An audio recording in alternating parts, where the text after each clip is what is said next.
श्री स्वामी समर्थ। स्वागत आहे तुम्हा सगळ्यांचं माझ्या यूट्यूब चॅनलवरती।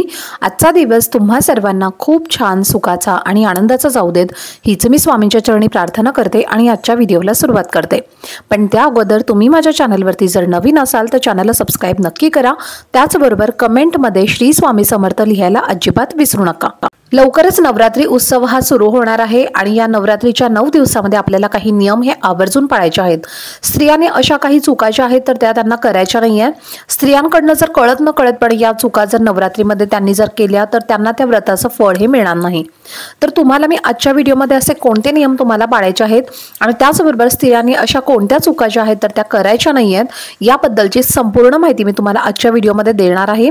त्यामुळे व्हिडिओ स्किप न करता शेवटपर्यंत नक्की पहा, जेणेकरून तुमच्यापर्यंत योग्य ती माहिती पोहोचेल। गणेश उत्सवानंतर आता लवकरच नवरात्र उत्सवाला सुरुवात होणार आहे। 10 दिवस चालणारा हा उत्सव देशभरामध्ये वेगवेगळ्या पद्धतीने साजरा केला जातो। आपल्या हिंदू धर्मामध्ये म्हणजे आपल्या महाराष्ट्रामध्ये आणि आपल्या राज्यामध्ये घटस्थापना करून हा सण साजरा केला जातो। घरोघरी घट बसवून त्या मातीमध्ये 5 प्रकारची विविध धान्य जी आहेत तर ती पेरली जातात आणि या धान्यांपासून आपल्या देवघरामध्ये कोवळे कोंब जन्म घेतात। तर हेच देवीच्या शक्तीचे प्रतीक मानून आपण त्याचे पूजन करत असतो। नवरात्रीचा सण हा वर्षातून 4 वेळेला साजरा केला जातो। त्यामध्ये शारदीय नवरात्रीचा हा सण जो आहे तर तो सण अतिशय महत्त्वाचा मानला जातो। सणांचा सण हा नवरात्रीचा सण मानला जातो। ऑक्टोबर महिन्यात शारदीय नवरात्रीचा सण हा साजरा केला जातो आणि या दरम्यान म्हणजे या दिवसांमध्ये दुर्गा मातेच्या 9 रूपांची पूजा केली जाते।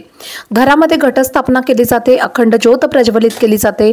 9 दिवसांच्या विशेष पूजेनंतर दसऱ्याला 10व्या दिवशी दुर्गा मातेच्या मूर्तीचं विसर्जन केलं जातं।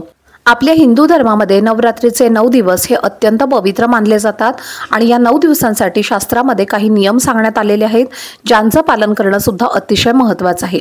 अन्यथा आपण या नियमांकडे जर दुर्लक्ष केलं किंवा नवरात्रामध्ये आपल्याकडनं काही जर चुका झाल्या तर यामुळे देवी आपल्यावरती नाराज होऊ शकते। त्याचबरोबर नवरात्रीचे व्रत, पूजा आणि पूजन केलेली जी पूजा असते त्यामुळे देवी आपल्या घरामध्ये सुख समृद्धी आणि त्याचबरोबर संपत्तीही भरभरून देत असते।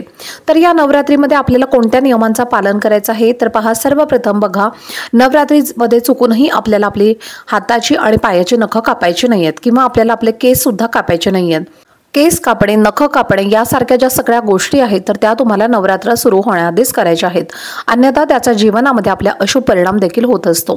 त्यानंतर दुसरी गोष्ट जी आहे तर ती म्हणजे नवरात्रीमध्ये चामड्याच्या वस्तूंचा वापर करू नये। तर या नवरात्रीमध्ये चामड्याच्या वस्तू आपल्याला अजिबात विकत घ्यायच्या नाहीये। चामड्याच्या वस्तू या अशुद्ध असतात कारण त्या प्राण्यांच्या कातड्यापासून बनवल्या जातात।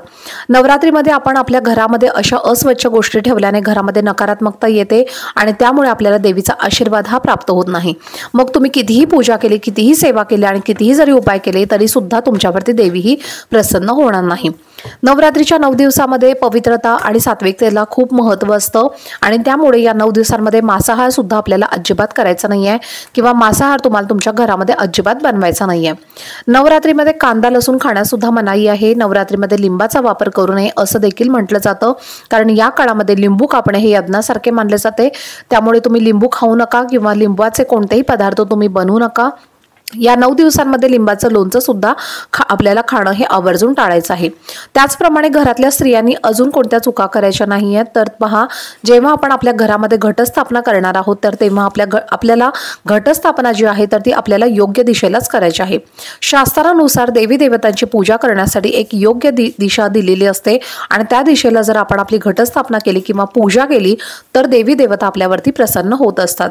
तर देवी दुर्गेची मूर्ती स्थापना जेव्हा आपण करणार आहोत तर ती नेहमी पूर्व जी दिशा आहे तर त्या पूर्व दिशेला आपल्याला करायची आहे, कारण पूर्व दिशा ही सकारात्मक ऊर्जेचा स्रोत मानला जातो। यासोबतच त्या ठिकाणी अनोख्या शक्तीचा प्रवाह देखील असतो। पूर्व दिशेला आपल्याला घटस्थापना जी आहे तर ती करायची आहे। दुर्गा मातेची जी घटस्थापना असते तर ती सुद्धा आपल्याला पूर्व दिशेला करायची आहे आणि सर्वात महत्त्वाची गोष्ट म्हणजे आपण जो अखंड दिवा लावणार आहोत तर तो सुद्धा आपल्याला पूर्व दिशेलाच लावायचा आहे। त्यामुळे जेव्हा तुम्ही घटस्थापन करणार आहात तर तो तुम्हाला नेहमी पूर्व दिशेलाच करायचा आहे। दुर्गा मातेची जरी तुम्ही स्थापना करणार असाल तुमच्या घरामध्ये तर ती सुद्धा पूजा तुम्हाला पूर्व दिशेलाच करायची आहे। आता यासोबतच उपवास करताना आपल्याकडनं कोणती चूक होणार नाही याची सुद्धा आपल्याला काळजी घ्यायची आहे। तर ती म्हणजे उपवास करत असताना आपण कोणत्या गोष्टी लक्षात ठेवायच्या आहेत तर ते सुद्धा तुम्हाला मी आजच्याच व्हिडिओमध्ये सांगणार आहे। तरच तुमचा उपवास जो आहे तर तो यशस्वी होईल आणि त्या उपवासाचं तुम्हाला फळ हे प्राप्त होईल। नवरात्रीमध्ये आपल्याला कांदा लसूण हा आवर्जून टाळायचा आहे। या काळामध्ये जे लोक उपवास करतात तर त्यांनी धान्य किंवा मीठाचे सेवन करू नये। ज्यांना मिठाशिवाय उपवास ठेवता येत नाही तर त्यांनी सैंधव मीठ सुद्धा वापरू शकतात। उपवास करणाऱ्या व्यक्तीने कोणाचीही निंदा करू नये, कोणाबद्दल काही वाईट विचार करू नये, कोणाबद्दल वाईट बोलू नये। उपवासाच्या काळामध्ये सकारात्मक विचार करावा। 9 दिवस दुर्गा सप्तशतीचे पाठ करायचे आहेत। तर ही एक अत्यंत उच्च कोटीची प्रभावशाली अशी सेवा आहे। तर ती तुम्हाला या 9 दिवसांमध्ये नक्की आवर्जून करायची आहे आणि दुर्गा मातेला आपला गोडाचा पदार्थ जो आहे तर तो दाखवायचा आहे, म्हणजेच तो नैवेद्य तुम्हाला देवीला अर्पण करायचा आहे। या नवरात्रीमध्ये ज्या स्त्रिया किंवा जे पुरुष या नवरात्रीचं व्रत करत असतात तर त्यांनी जमिनीवर झोपायचं आहे, बेडवरती किंवा गादीवरती तुम्हाला अजिबात झोपायचं नाही आहे।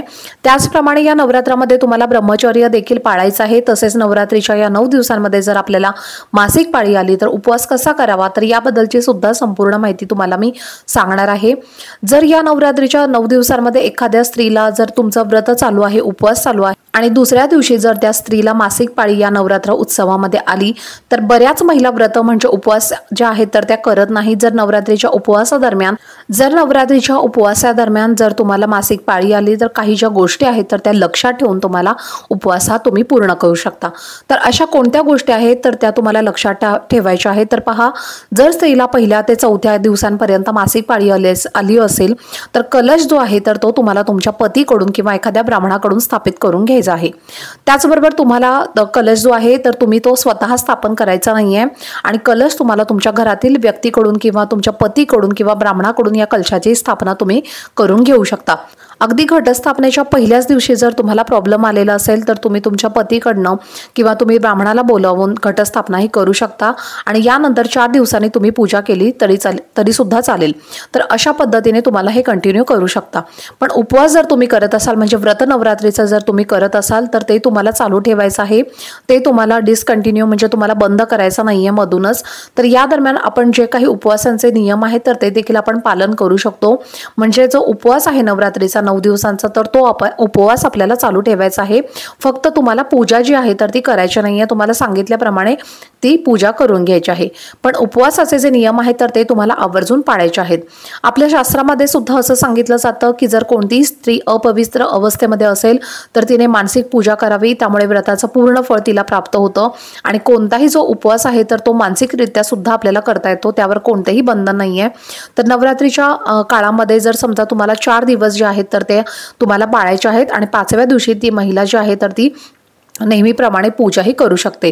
आणि त्याचबरोबर तुम्हाला सर्वात महत्त्वाचा नियम सुद्धा एक पाळायचा आहे, तो म्हणजे या 4 दिवसांमध्ये जेव्हा तुमची मासिक पाळी सुरू असेल तर त्या 4 दिवसांमध्ये तुम्हाला ज्या ठिकाणी तुमची घटस्थापना तुम्ही केलेली असेल, ज्या ठिकाणी तुम्ही तुमची पूजा मांडलेली असेल तर त्या ठिकाणी तुम्हाला अजिबात जायचं नाहीये। नवरात्रीमध्ये ज्या घरातल्या स्त्रिया असतात किंवा महिला असतात तर त्या नवरात्रीमध्ये आईची पूजा करत असतात, म्हणजे श्रद्धेने दुर्गा मातेची पूजा करत असतात। नवरात्रीमध्ये संपूर्ण 9 दिवस हे दुर्गा सप्तशतीचे पठण केले जाते आणि मातेची पूजा केली जाते आणि त्यामुळे सकाळ संध्याकाळ आपण आरती देखील केली जाते। त्याचप्रमाणे नवरात्र हा अतिशय पवित्र सण आहे, म्हणून स्वच्छतेला आपल्याला प्राधान्य द्यायचं आहे। विशेष करून या काळामध्ये दररोज आंघोळ करावी, स्वच्छ कपडे घालावे आणि प्रार्थनास्थळी देखील आपल्याला स्वच्छ ठेवायचं आहे। म्हणजे काय तर आपलं जे पूजाचं ठिकाण आहे, ज्या ठिकाणी आपली घटस्थापना आपण केलेली आहे तर त्याची जागा सुद्धा आजूबाजूची आपल्याला संपूर्णपणे स्वच्छ ठेवायची आहे। त्याचप्रमाणे पहिल्या दिवशी आपण जी घटस्थापना करणार आहोत, कलशाची स्थापना करणार आहोत तर ती मुहूर्ताच्या वेळेस आपल्याला विधीनुसारच करायची आहे। तसेच आपल्याला या नवरात्रीमध्ये दुर्गा सप्तशतीचे सुद्धा पठण हे आवर्जून करायचं आहे आणि माता दुर्गाचे जे मंत्र आहेत तर ते सुद्धा मंत्रांचं आपल्याला पठण करायचं आहे, त्याचा जप देखील आपल्याला करायचा आहे। घटस्थापना करण्याच्या आधी आपण जो दिवा प्रज्वलित करणार आहोत तर तो आपल्याला विझू द्यायचा नाहीये, तो आपल्याला सतत अखंड चालू ठेवायचा आहे 9 दिवस आणि याची आपल्याला खबरदारी घ्यायची आहे। सतत तो प्रकाशमय राहील याची सुद्धा तुम्हाला खबरदारी घ्यायची आहे। नवरात्रीमध्ये जर तुम्ही 9 दिवसांचं व्रत केलं असेल तर तुम्हाला पूर्णपणे उपाशी राहायचं नाहीये, काहीतरी तुम्हाला खाऊनच हा उपवास करायचा आहे। फळ वगैरे तुम्ही खाऊ शकता, त्याचबरोबर जे उपवासाचे पदार्थ आहेत तर ते सुद्धा तुम्ही खाऊ शकता। मी सुद्धा नवरात्रीचा उपवास करते आणि मी उपवासाचे सगळे पदार्थ जे आहेत तर ते खाऊनच करत असते। तर माझा सुद्धा नवरात्रीचा उपवास असतो, तर मी सुद्धा सर्व हे नियम पाळूनच हा उपवास करत असते। त्याचप्रमाणे या नवरात्रीमध्ये आपल्याला कोणाशीही कठोर वागायचं नाही आहे, रागसुद्धा आवर्जून टाळायचा आहे। तर अशा या छोट्या छोट्या गोष्टी ज्या आहेत तर त्या तुम्हाला या नवरात्रीमध्ये पाळायच्या आहेत। काही नियमसुद्धा तुम्हाला पाळायचे आहेत आणि काही गोष्टी तुम्हाला टाळायच्या आहेत आणि स्त्रियांनी काही चुकासुद्धा करायच्या नाही आहेत, तरच तुम्हाला या व्रताचं संपूर्णपणे फळ हे प्राप्त होणार आहे। तर चला, झालेली सेवा ही मी स्वामी महाराजांच्या चरणी अर्पण करते। आजचा व्हिडिओ जर तुम्हाला आवडला असेल तर व्हिडिओला जास्तीत जास्त लाईक, शेअर आणि चॅनलला सबस्क्राईब नक्की करा। भेटूयात पुढच्या व्हिडिओमध्ये, तोपर्यंत सर्वांना श्री स्वामी समर्थ।